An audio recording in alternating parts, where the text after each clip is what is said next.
నమస్తే నేను Priya, welcome to hello doctor. ఇవాళ హలో డాక్టర్లో మనం మాట్లాడుకోబోయే టాపిక్ కీళ్ల నొప్పులు అలాగే వెన్ను నొప్పి ఎందుకు వస్తుంది, వచ్చినప్పుడు మనం ఎలా గుర్తించాలి, ఎలాంటి సిమ్టమ్స్ ఉంటాయి, అలాగే దీనికి సంబంధించి శాశ్వత పరిష్కారం ఎలా ఉంది.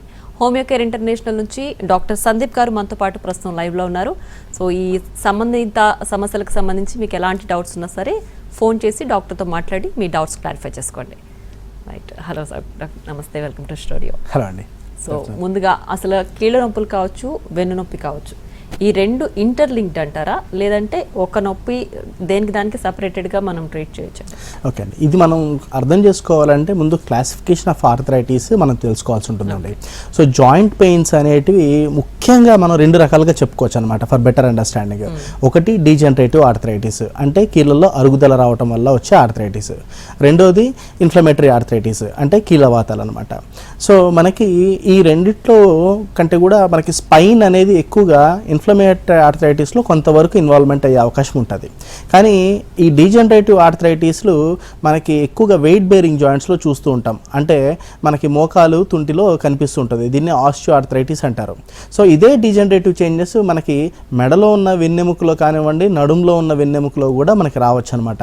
దీన్నే మనకి స్పాండిలోసిస్ అని కూడా మనం చెప్తూ ఉంటాం అనమాట. అంటే ఈ మన తలబరువు అంతా కూడా మెడ వెన్నెముక మీదనే ఆ ఒత్తిడి ఎక్కువ పడుతుంది. అలాగే మన కూర్చున్నప్పుడు కానివ్వండి, అప్పుడు మన బరువు అంతా కూడా లో బ్యాక్ మీదనే పడుతుంది అనమాట. సో నడుం భాగంలో ఉన్న వెన్నెముక మీద పడుతుంది. సో ఇక్కడ కూడా మనకి డీజనరేటివ్ చేంజెస్ రావటము, ఆస్టియోఫైట్ చేంజెస్ చూడటము మనం ఎక్స్రేలో, స్పైన్ ఎక్స్రే తీసుకున్నప్పుడు ఇలాగా మనకి ఆస్టియో ఆర్థరైటిస్ అంటే డీజనరేటివ్ ఆర్థరైటిస్లో కూడా మనకి వెన్నెముక ఇన్వాల్వ్మెంట్ ఉంటూ ఉంటుంది. అలాగే రొమటాయిడ్ ఆర్థరైటిస్లో కూడా వెన్నెముక ఇన్వాల్వ్ అయ్యే అవకాశాలు ఉన్నాయి కానివ్వండి, ఎక్కువగా మనకి కీళ్ళ మీద ఎఫెక్ట్ పడుతుంది అనమాట. సో ఈ రొమటాయిడ్ ఆర్థరైటిస్లో ముఖ్యంగా చిన్న కీళ్ళు ఎక్కువగా ఇన్వాల్వ్మెంట్ చూస్తూ ఉంటాం. అండ్ రెండు వైపులా సేమ్ జాయింట్స్ ఎఫెక్ట్ అవుతూ ఉంటాయి అన్నమాట. సో స్మాల్ జాయింట్స్ నుంచి క్రమేణా బిగ్ జాయింట్స్కి ఎఫెక్ట్ అవుతుంది.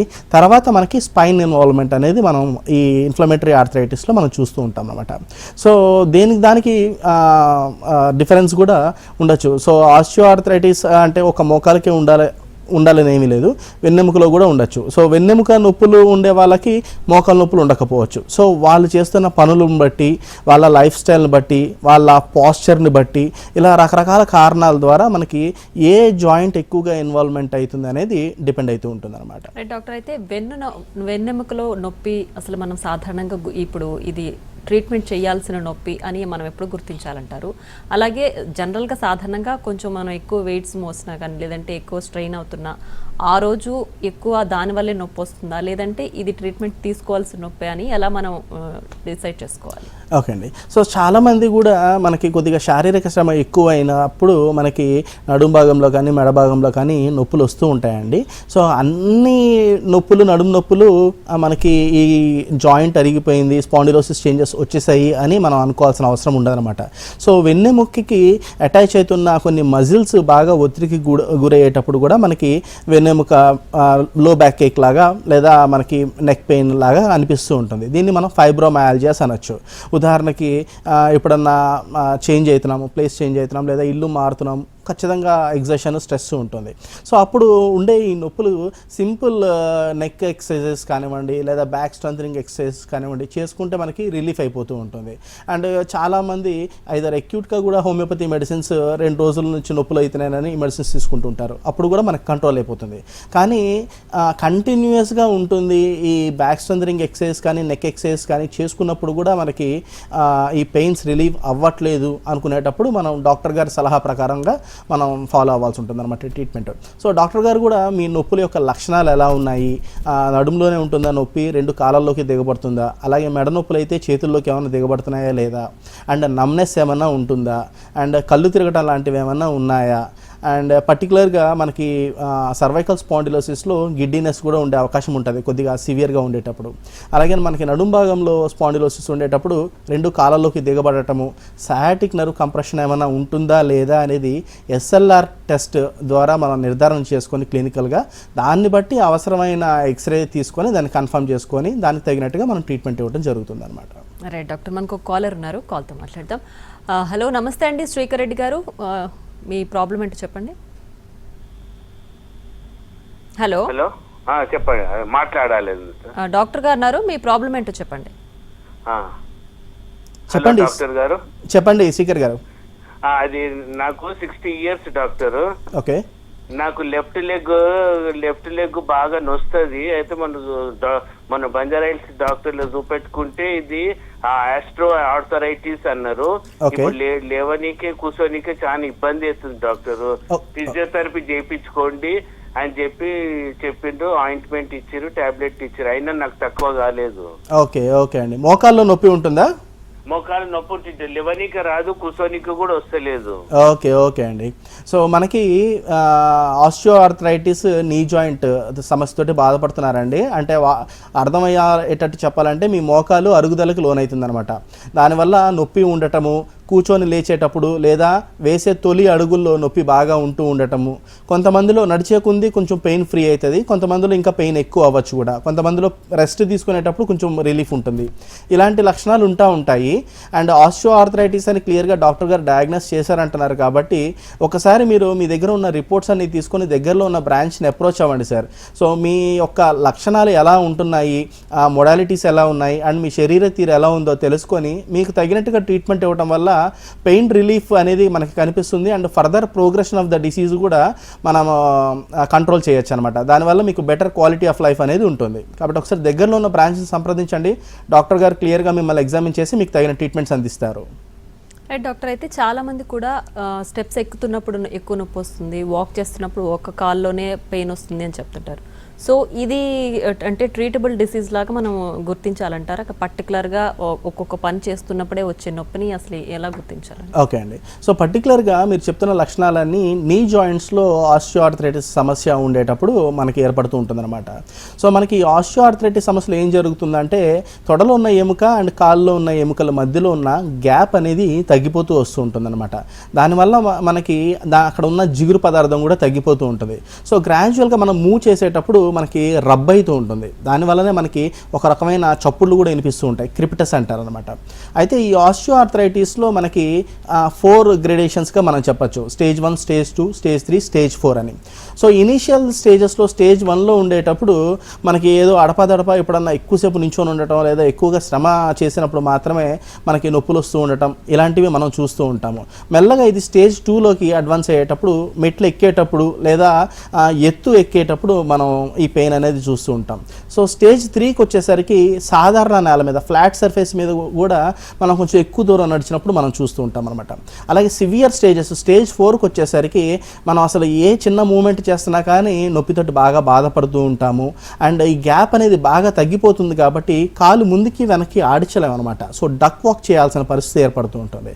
సో అక్కడ మనకి మొత్తం గ్యాప్ అంతా బాగా తగ్గిపోయి 2 ఎముకల మధ్యలో గ్యాప్ తగ్గిపోయి దాదాపు రబ్ అవుతూ ఉంటుంది అనమాట. అందుకనే మనం మూమెంట్ అసలు ఉండదు. సో మొత్తం కాలు మొత్తం తీసి లేపి వేయాల్సి ఉంటుంది. సో ఇలాంటి స్టేజెస్ని బట్టి వాళ్ళ యొక్క సిమ్టమ్స్ ఆధారపడుతూ ఉంటాయి అనమాట. అందుకని మనం కేసు తీసుకునేటప్పుడు వీళ్ళు ఏ స్టేజ్లో ఉన్నారా అనేది కూడా వాళ్ళ చెప్తున్న లక్షణాలను బట్టి వాటి మొడాలిటీస్ని బట్టే మనం ఒక అంచనాకి రావచ్చు వీళ్ళు ఈ స్టేజ్ ఆఫ్ ఆస్టియో ఆర్థరైటిస్లో ఉన్నారు అని. అది మనం క్లినికల్గా ఎగ్జామిన్ చేసుకోవటం అండ్ ఎక్స్రేస్ ద్వారా కన్ఫర్మ్ చేసుకొని దానికి తగినట్టుగా ట్రీట్మెంట్ ఇస్తూ ఉంటాం అనమాట. So it depends upon the stage of the disease, symptom severity అనేది. బాగా ఎక్కువ ఉండేటప్పుడు అసలు ఏ మూమెంట్ చేయకుండా మనం కంప్లీట్ రెస్ట్లో ఉన్నా కానీ చాలా ఇబ్బందికరంగా ఉంటుంది పేషెంట్కి. డాక్టర్, అంటే జనరల్గా ఇలాంటి సిమ్టమ్స్ ఉన్నప్పుడు లేదంటే ఏదైనా నొప్పి సిమ్టమ్ ఉన్నప్పుడు కూడా మనం పని చేసుకోగలిగినంత వరకు కూడా ఆ నొప్పిని ఇగ్నోర్ చేస్తూ వస్తుంటారు ఆ పేషెంట్. అసలు డాక్టర్ దగ్గరికి వెళ్ళడానికి అండ్ హోమియోపతి ట్రీట్మెంట్ కూడా చాలా ట్రీట్మెంట్ ట్రై చేసిన తర్వాత అక్కడికి వస్తుంటారు. సో అసలు ఈ స్టేజ్లో వచ్చిన పేషెంట్ని మీరు అసలు ఎలా ట్రీట్ చేస్తారు? ఏ స్టేజ్లో డాక్టర్ దగ్గరికి రావాలి? ఓకే, సో ఇందాక మీరు అడిగినట్టుగా చాలాసార్లు నొప్పి రాగానే మనము ఆస్టియో ఆర్థరైటిస్ అని చెప్పలేము, ఇన్ఫ్లమేటరీ ఆర్థరైటిస్ అని చెప్పలేము. మనం ఇందాక అనుకున్నట్టుగా కొద్దిగా శారీరక శ్రమ ఎక్కువ అవ్వటం వల్ల నొప్పులు రావచ్చు. అలాంటప్పుడు కొద్దిగా ఫిజియోథెరపీ ఎక్సర్సైజ్ లేకపోతే కొంచెం రెస్ట్ తీసుకుంటే మనకి సెటిల్ అయిపోతాయి. కానీ అలా సెటిల్ కాకుండా పెయిన్ కంటిన్యూస్గా ఉంటూ ఉంటుంది. అండ్ ఇందాక చెప్పిన లక్షణాల ప్రకారం కూర్చొని లేవటం, మెట్లు ఎక్కటం ఇలాంటి ప్రాబ్లమ్స్ రెగ్యులర్గా లైఫ్ స్టైల్లో ఉంటుంది. అండ్ వాటి ద్వారా వాళ్ళ యొక్క లైఫ్ ఇబ్బంది పడుతుంది. సో డైలీ కాలక్రమేణా చేసుకోవాల్సిన పనులు దెబ్బతింటున్న ఎఫెక్ట్ అయినప్పుడు ఖచ్చితంగా వాళ్ళు డాక్టర్ని కలిసి తీరాల్సి ఉంటుంది అనమాట. సో ఇక్కడ మనం హోమియోపతికల్గా వారి యొక్క లక్షణాలతో పాటు మనం వాళ్ళ యొక్క శరీర తీరుని బట్టి మనం మెడిసిన్స్ ఇవ్వడం వల్ల మనం ఇంకా ఫర్దర్ ప్రోగ్రెషన్ ఆఫ్ ద డిసీజ్ని మనం కంట్రోల్ చేయడమే కాకుండా సిమ్టమాటిక్ రిలీఫ్ ఇవ్వచ్చు. అండ్ ఈ హోమియోపతి మెడిసిన్స్ ద్వారా ఎటువంటి సైడ్ ఎఫెక్ట్స్ ఉండవు. అది ఏ ఏజ్ గ్రూప్ వాళ్ళకన్నా అయినా కానీ సెట్ అవుతుంది కాబట్టి ఇది చాలా సేఫెస్ట్ మోడ్లో, చాలా జెంటిల్ మెథడ్లో మనకి ట్రీట్మెంట్ ఇవ్వడం అనేది జరుగుతూ ఉంటుంది అనమాట. సో వన్స్ ఒకసారి ఒక 2 days రెస్ట్ తీసుకొని తగ్గిపోయినాయి అనుకునేటప్పుడు మనం మళ్ళీ ఎక్కువ శ్రమ లేకుండా వాళ్ళ ఏజ్కి తగినట్టుగా వాళ్ళ శారీరక శ్రమ ఉండేటట్టుగా చూసుకుంటే సరిపోతుంది అనమాట. అండ్ డాక్టర్, అలాగే ట్రీట్మెంట్ విషయానికి వస్తే కూడా ఈ అక్యూట్ అలాగే క్రానిక్ అంటే స్టేజెస్ని బట్టి ఏ స్టేజ్ వాళ్ళకి ఎంత ట్రీట్మెంట్ డ్యూరేషన్ తీసుకుంటారంటారు? సో హోమియోపతికల్గా మనం ఏ స్టేజ్ వాళ్ళనన్నా ట్రీట్ చేయొచ్చండి. సో ఫర్ ఎగ్జాంపుల్ ఇప్పుడు స్టేజ్ 2, స్టేజ్ 3, స్టేజ్ 4 ఎవరన్నా కానీ వాళ్ళకి ట్రీట్మెంట్స్ అనేటివి అందుబాటులో ఉంటూ ఉంటాయి. అండ్ వాళ్ళ యొక్క ఏజ్ ఫ్యాక్టరు, వాళ్ళ యొక్క లైఫ్ స్టైల్ అలా ఉంటుంది. ఉదాహరణకి ఇప్పుడు టీచర్స్ కానివ్వండి, ట్రాఫిక్ పోలీస్ కానివ్వండి, లేదా ఫార్మర్స్ కానివ్వండి, వాళ్ళ యొక్క ప్రొఫెషనల్ లైఫ్లో ఎక్కువసేపు నించోని చేయాల్సిన పనే ఉంటూ ఉంటుంది అనమాట. సో మనం మెడిసిన్స్ తగ్గడానికి ప్రయత్నం చేస్తున్నా కానీ వాళ్ళ లైఫ్ స్టైల్ కానివ్వండి, వాళ్ళ జాబ్ కానివ్వండి కొంచెం అగ్రివేట్ చేసే విధంగా, ట్రిగ్గర్ చేసే విధంగా ఈ పెయిన్స్ ఉంటూ ఉంటాయి. అలాంటి వాళ్ళు కొంచెం ఎక్కువ రోజులు ట్రీట్మెంట్ అవసరం పడుతూ ఉంటుంది అనమాట. అలా కాకుండా కొంచెం అడిక్వేట్ రెస్ట్ తీసుకుంటూ అండ్ డాక్టర్ చెప్పే మేనేజ్మెంట్ని రెగ్యులర్గా ఫాలో అయ్యే వాళ్ళల్లో మనం ఇంకొంచెం బెటర్ రిజల్ట్స్ తక్కువ టైంలో ఎక్స్పెక్ట్ చేయొచ్చు. ఎవరిలో ఎంత టైం పడుతుంది అనేటివి రకరకాల ఫ్యాక్టర్స్ మీద ఆధారపడుతూ ఉంటుంది. ఇందాక నేను చెప్పినట్టుగా వాళ్ళ యొక్క ప్రొఫెషనల్ లైఫ్ మీద ఆధారపడచ్చు, అండ్ వాళ్ళ యొక్క బిఎంఏ మీద ఆధారపడచ్చు, వాళ్ళ యొక్క బరువు మీద ఆధారపడచ్చు, అండ్ వాళ్ళ యొక్క అలవాట్ల మీద ఆధారపడచ్చు, అండ్ కోమార్బిడిటీస్ అంటారు. అంటే ఉదాహరణకి థైరాయిడ్ ఉండే పేషెంట్స్ ఉంటారు. సో వాళ్ళల్లో కూడా మనకి థైరాయిడ్ వల్ల కూడా అరుగుదలలో అయితే ఉంటుంది. సో ఆ థైరాయిడ్ ఎంత కాలంగా ఉంటుంది, అది ఎంత కంట్రోల్గా ఉంటుంది, అండ్ దానికి ఇప్పుడు ఎటువంటి ట్రీట్మెంట్లో ఉన్నారు, ఇలా అనేక విషయాల మీద ఆధారపడుతుంటుంది. అండ్ వాళ్ళ ఏజ్, సో కొంతమంది దాకా కాలర్ మాట్లాడినట్టు 60 ఏళ్ళు వ్యక్తి, సో అలాంటి వాళ్ళల్లో మనకి శరీరం ఎంతవరకు రెస్పాండ్ అవ్వగలుగుతుంది, న్యాచురల్గా ఈ హీలింగ్ మెకానిజం ఎంతవరకు రావచ్చు. కొంతమంది ఇప్పుడు ప్రెసెంట్ డేస్లో యంగ్స్టర్స్ ఈవెన్ 30-35 ఏజ్ గ్రూప్లోనే సివియర్ ఆస్టియోఆర్థరైటిస్ తోటి బాధపడుతున్నారు. సో ఆ ఏజ్ని బట్టి, జెండర్ని బట్టి కూడా మనకి ఆధారపడుతుంది. ఎక్కువ మనకి మోకాళ్ళ నొప్పులు మగవాళ్ళతో పోలిస్తే ఆడవాళ్ళలో ఎక్కువగా మనం చూస్తూ ఉంటాం అనమాట. సో పర్టికులర్లీ 40s తర్వాత మనకి మెనోపాజల్ టైంలో చాలా హార్మోన్స్, మన ఇంటర్నల్ అట్మాస్ఫియర్ చాలా మారుతుంది. దానివల్ల ఆస్టియోఆర్థరైటిస్లు ఉంటాయి. సో ఇలా అనేకమైన విషయాల మీద ఆధారపడుతుంది కాబట్టి డ్యూరేషన్ అనేది వాళ్ళ యొక్క ఇతర విషయాలను కూడా దృష్టిలో ఉంచుకుంటూనే మనం మాట్లాడగలుగుతాం. రైట్ డాక్టర్, మనకు ఒక కాలర్ ఉన్నారు, కాల్ తీసుకుందాం. ఖమ్మం నుంచి కిరణ్ కుమార్ రెడ్డి గారు, నమస్తే అండి. నమస్తే మేడం. నమస్తే అండి, డాక్టర్ గారు ఉన్నారు, ప్రాబ్లం చెప్పండి. సార్ చెప్తాను మేడం. నమస్తే మాట్లాడండి కిరణ్ కుమార్ రెడ్డి గారు. సార్ నమస్కారం సార్. నమస్తే కిరణ్ గారు, చెప్పండి. సార్ నాకు వెనక బ్యాక్ పెయిన్ బాగా వస్తుంది సార్. అయితే అది కిడ్నీ ప్రాబ్లమా లేకపోతే స్పైన్ ప్రాబ్లమా అర్థం కావట్లేదు సార్. ఓకే సార్, ఇదివరకు మీకు ఎప్పుడన్నా కిడ్నీలో రాళ్ళు ఉన్నట్టుగా తెలిసిందా అండి? ప్రీవియస్ హిస్టరీ ఏమైనా ఉందా, లేదా వంశపారంపర్యంగా వచ్చే హిస్టరీ కానీ, మీ తల్లిదండ్రుల్లో కానీ, మీ అన్నతమ్ముల్లో కానీ ఎవరికైనా కిడ్నీ ఇష్యూస్ ఉన్నాయా, రాళ్ళు ఉన్నట్టుగా? సార్ స్టోన్స్ ఉంటే ఆల్రెడీ సర్జరీ చేయించారు సార్. అది ఓకే. అయితే సార్ అంతకు బిఫోర్ నుంచే నాకు కిడ్నీలో కిడ్నీ సైడ్ బ్యాక్ బాగా పెయిన్ వస్తుంది. ఓకే. అయితే విజయవాడలో డాక్టర్ అమ్మన్న గారు నెఫ్రాలజిస్ట్ గారికి చూపించారు సార్. ఓకే. అయితే సార్ కూడా మొత్తం ఎగ్జామిన్ చేసి డయాగ్నోస్ చేశారు. కిడ్నీ ప్రాబ్లం ఏం లేదనేసి అతను ఏంటంటే ప్రోటీన్ లీక్ అవుతుంది అనేసి మెడిసిన్ పెట్టారు. ఓకే. అయితే సార్ నాకు బీపీ కూడా ఉంది సార్. ఓకే. అయితే సార్ మరి ఇది ఏంటో నాకు పెయిన్ ఎందుకు వస్తుందో అర్థం కావట్లేదు ఇంతవరకు కూడా సార్. కూడా ఏం చెప్పలే. మరేం పర్లేదు. అంటే సాధారణంగా కిడ్నీలో రాళ్ళు ఉండేటప్పుడు కూడా మనకి ఒక నడుంలో ఒక వేగ్ డిస్కంఫర్ట్ అనేది ఉంటుంది. ఇది క్లినికల్గా మనం ఎగ్జామిన్ చేసుకోవాల్సిన అవసరం ఉంటుంది. ఇది స్పాండిలోసిస్ వల్ల అవుతుందా లేదా కిడ్నీలో స్టోన్స్ వల్ల అవుతుందా అనేది మనం రూల్ అవుట్ చేసుకోవాల్సి ఉంటుంది. ఒకసారి మళ్ళీ యూఎస్జీ అబ్డామిన్ చేయించండి. యూఎస్జీ అబ్డామిన్ చేయించినప్పుడు మనకి కిడ్నీలో స్టోన్స్ ఏమైనా ఉన్నాయంటే క్లియర్గా మనకి అక్కడ తెలిసిపోతుంది.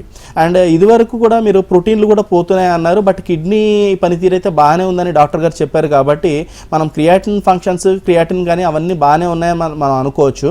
కానీ ప్రోటీన్ లీకేజ్ ఏమైనా మళ్ళీ అవుతుందా లేదా అనేది ఒకసారి చూడండి సార్. ఒకసారి యూరిన్ ఎగ్జామినేషన్ చేయించండి, దాంట్లో ప్రోటీన్స్ ఏమైనా పోతున్నాయా లేదా తెలుస్తుంది. And urine spot protein creatinine ratio ఉంటుంది, అది ఒకసారి చూసుకోండి. ఇవన్నీ బాగానే ఉన్నాయి, కిడ్నీలో స్టోన్స్ కూడా లేవు అంటే మనం స్పాండిలోసిస్ కింద మనం కన్సిడర్ చేసుకోవాల్సి ఉంటుందన్నమాట. సో మనం ఒకసారి ఎక్స్రే ఎల్ఎస్ పైన కూడా చూస్తే మనకి క్లియర్గా వెన్నెముక ఏమన్నా అరుగుదలకు లోనైందా లేదా అనేది మనకు తెలుస్తుంది అనమాట. దాన్ని బట్టి మనం ఈ పెయిన్ దేనివల్ల వస్తుంది అనేది ఒక కంక్లూజన్కి రావచ్చు. సో ఏదేమైనప్పటికీ కూడా మీలాంటి కేసెస్లో ఈ కాన్స్టిట్యూషనల్ అప్రోచ్ అనేది చాలా మంచిగా పనిచేస్తుంది అనమాట. సో అంటే ఈ స్పాండిలోసిస్ ఉన్న ఈ కిడ్నీలో స్టోన్స్ తయారయ్యే శరీర తీరు ఉన్న వ్యక్తిలో ఈ స్పాండిలోసిస్ ఉన్నప్పుడు వాటి లక్షణాలను దృష్టిలో ఉంచుకుంటూ ఎలాంటి మందులు ఇవ్వాలి అనే విధానం అనమాట. సో మీ శరీర తీరుకు తగినట్టుగా మందులు ఇవ్వడం వల్ల మీకు ఈవెన్ కిడ్నీలో స్టోన్స్ కూడా మళ్ళీ రికరెంట్ కాకుండా ఉండడానికి మీకు ఈ ట్రీట్మెంట్స్ హెల్ప్ అవుతుంది. అండ్ లో బ్యాక్ ఏక్ ఒకవేళ స్పాండిలోసిస్ వల్ల కలుగుతుంటే కూడా మనం దాన్ని కూడా కరెక్ట్ చేయొచ్చు. రైట్ డాక్టర్, అయితే వీటికి సంబంధించి వెన్నెముక సంబంధిత కానీ లేదంటే మెడ నొప్పి కానీ వీటికి సంబంధించి కీళ్ళ నొప్పులకి శాశ్వత పరిష్కారం అనేది ఉంటుందా? హోమియోపతిలో ఏ విధమైన ట్రీట్మెంట్ ఉంటుంది అంటే పర్మనెంట్గా దీనికి ఒక సొల్యూషన్ దొరికే ఛాన్స్ ఉందంటారు? తప్పకుండా అండి. సో ముందు పేషెంట్కి సిమ్టమాటిక్ రిలీఫ్ని కలిగించాలండి. సో నొప్పి అనేది తగ్గినప్పుడు పేషెంట్ ముందు ఉపశమనం పొందినప్పుడు కంఫర్ట్ జోన్లోకి ఉంటారనమాట. సో దాంతోపాటు మనం ఈ అరుగుదల ఫర్దర్గా ప్రోగ్రెస్ కాకుండా ఉండే విధంగా చూడాలి. అండ్ ఈ అరుగుదలకు గల కారణాలు ఏమున్నాయి, విటమిన్ డి డెఫిషియన్సీ ఉన్నాయా లేదా కాల్షియం డెఫిషియన్సీయా, కోమార్బిడిటీస్ ఏమున్నాయా, వాటిని కూడా దృష్టిలో ఉంచుకుంటూ మనం ట్రీట్మెంట్ ఇవ్వడం జరుగుతుందన్నమాట. సో అలాగే వీళ్ళ లైఫ్ స్టైల్స్ ఎలా ఉన్నాయో కూడా మనం తెలుసుకొని మనం ఎక్కడెక్కడ ఎలాంటి సందర్భాలలో మోడిఫై చేసుకోవచ్చో మనం వాళ్ళని ఎడ్యుకేట్ చేయడం అనేది జరుగుతుందన్నమాట. దీంతోపాటు వాళ్ళు తేలిక పట్టే ఎక్సర్సైజెస్, ఉదాహరణకి బ్యాక్ స్ట్రెంథనింగ్ ఎక్సర్సైజెస్ స్పాండిలోసిస్ సమస్యలు బాధపడుతున్న వాళ్ళలో, అలాగే నెక్ ఎక్సర్సైజెస్ సర్వైకల్ స్పాండిలోసిస్ బాధపడుతున్న వాళ్ళలో, అలాగే నీ జాయింట్స్లో ఎటువంటి ఎక్సర్సైజ్ చేసుకోవాలి, అండ్ వాళ్ళు ఎంతవరకు నడవచ్చు, ఎలాంటి జాగ్రత్తలు తీసుకుంటూ నడవాలి, ఇలాంటివి మనం ఎడ్యుకేట్ చేయడం వల్ల సమస్య పరిష్కారం అవుతుంది. అండ్ మళ్ళీ ఇవి తిరగపెట్టకుండా వాళ్ళ లైఫ్ స్టైల్లో మోడిఫికేషన్స్ ఎలా ఉంటే బెటర్ ఉంటుందో కూడా మనం ఎడ్యుకేట్ చేస్తాం కాబట్టి మనకు శాశ్వత పరిష్కారం అనేది దొరుకుతుంది అనమాట. అలాగే బాగా ఎక్కువ బరువుగా ఉంటున్నారు, ఒబెసిటీ సమస్యతో కూడా బాధపడుతున్నారు అన్నప్పుడు మనం ఆ వెయిట్ లాస్కి తగినట్టుగా మనం డైట్ మేనేజ్ చేయటము అండ్ బోన్ డెన్సిటీ పెరిగే విధంగా మనకి డైట్ ఎలా మేనేజ్ చేసుకోవాలో కూడా మనం ఇక్కడ ఎడ్యుకేట్ చేయడం జరుగుతుంది అనమాట. So every patient is unique. So వాళ్ళ ఆ కేసు అనేది వాళ్ళకున్న సిమ్టమ్స్, కోమార్బిడిటీస్, బరువు ఇంకా ఏమేమి ఉన్నాయో అన్నిటినీ దృష్టిలో ఉంచుకుంటూ మనం ట్రీట్మెంట్ అండ్ మేనేజ్మెంట్ అనేది మనం చేసుకోవాల్సి ఉంటుంది అనమాట. డాక్టర్, అయితే చాలా మంది కూడా పేషెంట్స్ అంటే ఒక రోజు నొప్పి వచ్చింది, రెండో రోజు కూడా వచ్చింది, ఆ తర్వాత డాక్టర్ని కన్సల్ట్ అవుతుంటారు. ఆ తర్వాత మెడిసిన్ తీసుకున్న తర్వాత మెడిసిన్ ప్రాపర్గా యూజ్ చేయరు చాలామంది. 2 రోజులు వాడిన తర్వాత ఓకే కొంచెం రిలీఫ్ వస్తుంది అన్నప్పుడు ఓకే ఈ మాత్రం దానికి నాకు 10 డేస్కి ఎందుకు రాసిచ్చారు, 1 మంత్కి ఎందుకు రాసిచ్చారు, సో నాకు తగ్గిపోయింది కాబట్టి నేను రెగ్యులర్ లైఫ్ యాజ్ యూజువల్ చేసుకోవచ్చు అనుకుంటారు. అసలు అంత ఆ డిలేని అసలు మళ్ళీ మనకి ఎలా రిఫ్లెక్ట్ అవుతుందంటారు? సో తప్పకుండా అండి. సో ఉదాహరణకి మనం అనుకుంటున్న డీజనరేటివ్ చేంజెస్లో మనకి పెయిన్ రిలీఫ్ రాగానే పేషెంట్ కంఫర్ట్ జోన్కి రాగానే ఇందాక నేను చెప్పినట్టుగా చాలాసార్లు మెడిసిన్ స్కిప్ చేసేస్తూ ఉంటారు అనమాట. సో మళ్ళీ ఎప్పుడో ఒక 2 నెలలు 3 నెలల తర్వాత మళ్ళీ పెయిన్ సఫర్ అయ్యేటప్పుడు మళ్ళీ అప్పుడు వస్తూ ఉంటారు. అందుకనే మనం డయాగ్నోస్ చేసినప్పుడు పేషెంట్ని ఎడ్యుకేట్ చేయటం అనేది డాక్టర్ గారి బాధ్యతే ఖచ్చితంగా. ఆయన ఎలాంటి సమస్యతోటి బాధపడుతున్నారు, ఆ సమస్యకి సరైన చికిత్స తీసుకుంటే ఎలాగా పరిష్కారం ఉంటుంది, ఎలాంటి లాభాలు పొందుతారు, అండ్ తీసుకోకుండా ఉంటే ఎట్లాగా ప్రోగ్రెస్ అవ్వచ్చు, ఎటువంటి కాంప్లికేషన్స్ డెవలప్ అయ్యే ఛాన్సెస్ ఉంటాయి, అవన్నీ మనం పేషెంట్ని ప్రాపర్గా ఎడ్యుకేట్ చేయగలిగినప్పుడు ఖచ్చితంగా పేషెంట్స్ డాక్టర్తో పాటు ఉంటారు. డాక్టర్ సలహా వినే వాళ్ళే చాలామంది ఎక్కువ మంది ఉంటారు. బట్ రకరకాల కారణాల వల్ల వాళ్ళ యొక్క లైఫ్ స్టైల్లో కానివ్వండి లేదా డాక్టర్ని మీట్ అవ్వటంలో వాళ్ళ ఉన్న బిజీ షెడ్యూల్ వల్ల కొంతమంది స్కిప్ అవుతూ ఉంటారు. బట్ ఖచ్చితంగా వాళ్ళు రెండోసారి కూడా మళ్ళీ అదే జరిగినప్పుడు తెలుసుకుంటారు అండ్ పేషెంట్తో డాక్టర్తో పాటు ట్రావెల్ చేస్తారు. సో మనం అందుకనే ఎప్పుడు డిసీజ్ని పేషెంట్కి ఎడ్యుకేట్ చేయాలి, అది భయపడుతున్నందుకు కాదు, కాకపోతే వాళ్ళు ఎటువంటి హెల్దీ లైఫ్ని రీగెయిన్ చేయగలుగుతారు అనేది కూడా వాళ్ళకి అర్థమైనప్పుడు డెఫినెట్గా పేషెంట్స్ కోఆపరేట్ చేస్తారు డాక్టర్కి. అండ్ చాలా మంది కూడా నొప్పి వచ్చినప్పుడు ఫస్ట్ చేసే పని పెయిన్ కిల్లర్ తీసేసుకోవడం, ఆ నొప్పి నుంచి ఫస్ట్ రిలీఫ్ పొందడానికి పెయిన్ కిల్లర్ తీసేసుకొని లైఫ్ స్టైల్ ద్వారా నేను తగ్గించుకోవచ్చు, అంటే ఇన్ని రోజులు నేను ఫిజికల్ యాక్టివిటీ ఏం చేయలేదు సో అది చేసి నేను తగ్గించుకుంటాను అని చెప్తారు. ఇప్పుడు ఈ వెన్నునొప్పి కానీ కీళ్ళ నొప్పులు కానీ ఇలాంటి వాటికి మనం పెయిన్ కిల్లర్ తీసుకొని లైఫ్ చేంజెస్ చేసుకొని అలా అసలు చేయొచ్చు అంటారా? అంటే ఇప్పుడు చాలా మందికి కూడా వాక్ చేసిన తర్వాత, ఇందాక మీరు అన్నారు వాక్ చేసినప్పుడు కొంతమందికి రిలీఫ్ ఉంటుంది, రెస్ట్ తీసుకున్నప్పుడు కొంతమందికి ఉంటుంది. వాక్ చేయడం వల్ల ఎక్కువ అవుతుందా? ఓకే అండి. సో చాలామంది మీరు అన్నట్టు పెయిన్ కిల్లర్స్ తీసుకుంటారు. సో పెయిన్ కిల్లర్స్ తీసుకోవటం వల్ల కొన్ని సైడ్ ఎఫెక్ట్స్ వస్తాయి. Particularly non steroidal anti inflammatory drugs తీసుకోవటం వల్ల కొంతవరకు సైడ్ ఎఫెక్ట్స్ ఉంటాయి అన్నది నిజమే. అలాగని మనం రెగ్యులర్ యూసేజ్ తీసుకున్నప్పుడే మనం అంటే ఇయర్స్ టుగెదర్ ప్రాపర్ ప్రిస్క్రిప్షన్ లేకుండా వాడుతుంటారు. అలాంటి అప్పుడే వస్తూ ఉంటుంది అనమాట. మీరు అన్నట్టుగా కొంతమంది ఒక 3 రోజులు కొన్ని NSAIDs తీసుకోవటం వల్ల వాళ్ళకి రిలీఫ్ ఉంటుంది. ఆ 3 రోజుల వల్ల ఎటువంటి సైడ్ ఎఫెక్ట్ ఉండదు. కానీ యంగ్స్టర్స్ పర్టికులర్గా కొంచెం 30s 40s 45 ఏజ్ గ్రూప్లో బాగా నడవగలుగుతారు, యాక్టివ్గా ఉన్న వాళ్ళలో అలా ఇమీడియట్గా పెయిన్ రిలీఫ్ తగ్గించుకొని కొంచెం తేలికపాటి ఫిజియోథెరపీస్, హాట్ ప్యాక్స్ పెట్టుకుంటూ కొంచెం రిలీఫ్ తీసుకొని మనం మేనేజ్ చేసుకోగలుగుతాం, మంచి విషయమే. కానీ అలా చేయలేకపోతుంటే మాత్రం, అలాంటి రిజల్ట్ రాకపోతే మాత్రం ఖచ్చితంగా డాక్టర్ గారిని కలవాలన్నమాట. సో దాంతోపాటు మనకి డయాగ్నోసిస్ కూడా ఇంపార్టెంటే. సో ఈ ఎర్లీ స్టేజెస్లో ఉండేటప్పుడు మనకి రిలీఫ్ వచ్చేస్తుంది కానివ్వండి, ఎప్పుడైతే already 2nd grade osteoarthritis 3rd grade osteoarthritis ఉండేటప్పుడు 1-2 రోజులకు మించి రిలీఫ్ ఉండదు. మళ్ళీ ఖచ్చితంగా వాళ్ళు నడిచినప్పుడు పెయిన్ ఉంటుంది. అలాగే ఎల్డర్ పీపుల్ కూడా కొంతమంది డాక్టర్ గారు మాకు మోకాలు అరిగిపోయినాయి, కొంతమంది రెస్ట్లో ఉన్నామన్నారు, మా పక్కింటి వాళ్ళు రెస్ట్లో ఉన్నారు, అలా చెప్తూ ఉంటారు అనమాట. సో వాళ్ళకున్న వెయిట్ని, వాళ్ళకున్న ఏజ్ని దృష్టిలో ఉంచుకుంటూ వాళ్ళు ఎంత దూరం నడవచ్చు అండ్ ఎంత పేస్తో నడవచ్చు అండ్ ఎప్పుడు ఆపాలి అండ్ పెయిన్ వచ్చినప్పుడు మనకి వాకింగ్ అనేది కొంచెం తగ్గించుకోవటమే మంచిదన్నమాట. సో ఇలాంటివన్నీ కూడా మనకి డాక్టర్ ఎగ్జామిన్ చేయటం వల్ల చెప్తారు. సో ఒక్కోసారి బాగా స్వెల్లింగ్ ఉండి క్రిపిటస్ ఉండేటప్పుడు మనం స్ట్రిక్ట్ బెడ్ రెస్టే చెప్తాం, స్ట్రిక్ట్ రెస్టే చెప్తాం. అండ్ కొంచెం పెయిన్ తగ్గినాక వాళ్ళు ప్రాపర్ కేర్ తోటి వాకింగ్ చేసుకోవాలి. సో వాళ్ళకున్న కోఫాక్టర్స్ అన్నింటినీ దృష్టిలో ఉంచుకొని వాళ్ళు ఎంత దూరం నడవచ్చు అనేది ఒక ప్రొఫెషనల్ మాత్రమే అడ్వైస్ చేయగలుగుతారు అనమాట. రైట్. అలాగే ట్రీట్మెంట్ తీసుకునేటప్పుడు స్ట్రిక్ట్లీ కొన్ని ఫుడ్స్ మనం తీసుకోవద్దు, అంటే ఈ ఫుడ్ తీసుకుంటే మనకు ట్రిగర్ అవుతుంది అని కొన్ని ఉంటాయి. అంటే ఒక టైం వరకు మనం ట్రీట్మెంట్ తీసుకున్న తర్వాత మనకు ఓకే అనిపించినప్పుడు మళ్ళీ ఆ ఫుడ్ తీసుకోవడానికి ఇష్టపడుతుంటారు. అంటే కొంతమంది అవాయిడ్ చేయలేని ఫుడ్ కోసం. సో అలా అసలు ఫుడ్ డైట్ అనేది ఎంతవరకు స్ట్రిక్ట్లీ మెయింటైన్ చేయాలంటారు వైల్ టేకింగ్ ట్రీట్మెంట్? సో పర్టికులర్గా ఈ ట్రీట్మెంట్స్ తీసుకునేటప్పుడు హోమియోపతికల్గా ఏమీ పథ్యాలు ఉండవు. కాకపోతే మనకున్న ఆర్థరైటిస్ని బట్టి వాళ్ళకి ఫుడ్ అనేది మోడిఫై చేస్తూ ఉంటాం అనమాట. ఉదాహరణకి ఆస్టియోఆర్థరైటిస్ సమస్యతో బాధపడుతున్న వాళ్ళలో మనం వెయిట్ పుట్ ఆన్ చేసే డైట్ని అవాయిడ్ చేయాలి. అంటే కార్బోహైడ్రేట్లు, దుంపకూరలు మనం అవాయిడ్ చేయమని చెప్తూ ఉంటాం అనమాట. సో వాటిని మనం శాశ్వతంగా అవాయిడ్ చేయడమే మంచిది. సో ఎందుకంటే బరువు పెరగడం వల్ల ఇప్పుడు మనం అంతా తగ్గించి రికవర్ చేసినా మళ్ళీ మనం 10-15 కేజీలు పెరిగిపోయాం అనుకోండి, మళ్ళీ ట్రిగర్ అయ్యే ఛాన్సెస్ ఉంటాయి. కాబట్టి మనం వెయిట్ మేనేజ్మెంట్ చెప్తూ ఉంటాం. అలాగే గౌటీ ఆర్థరైటిస్ అనే కండిషన్ ఉంది. సో ఇది యూరిక్ యాసిడ్ మెటబాలిజం దెబ్బతింటం వల్ల మనకి పెరుగుతుందన్నమాట.